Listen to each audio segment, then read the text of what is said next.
Қарт әже қалада тұратын баласының үйіне бір аптаға қыдырып келеді. Залда әжесі мен немересі жайғасып отырғанда, келіні ас үйден шығып екеуін тамаққа шақырады.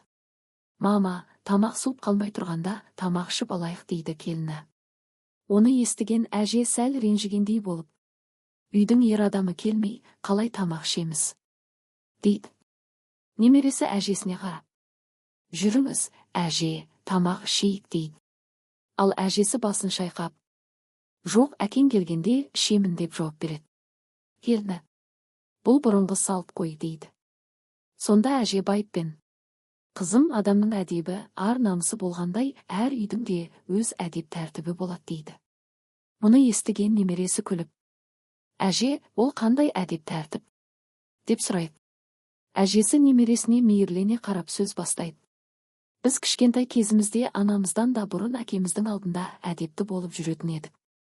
Үйде әкеміз бен анамыз отырғанда аяғымызды созып отырмайтынбыз.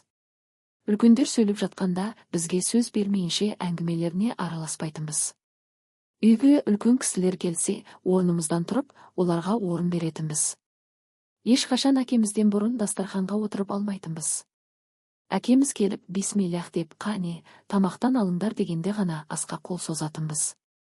Астан кейін әкеміз дұға оқып, батасын берген соң ғана орнымыздан тұратынбыз». Әже сөзін жалғап, «Ешбір ас отбасымен бірге жеген асқа жетпейді. Осылардың барлығы дастархан әдебі» деп аяқтайды. Немересі ойланып, «Әже, осының бәрі сіздерге қысым болмады ма? Стреске түспедіңіздер ме?» деп сұрайды. Сонда әже күлімсіреп, «Бұл қысымда стресс емес, балам. Бұл бір отбасының бір-біріне деген сый-құрметі, махаббаты мен сүйіспеншілігі» деп сөзін түйіндейді.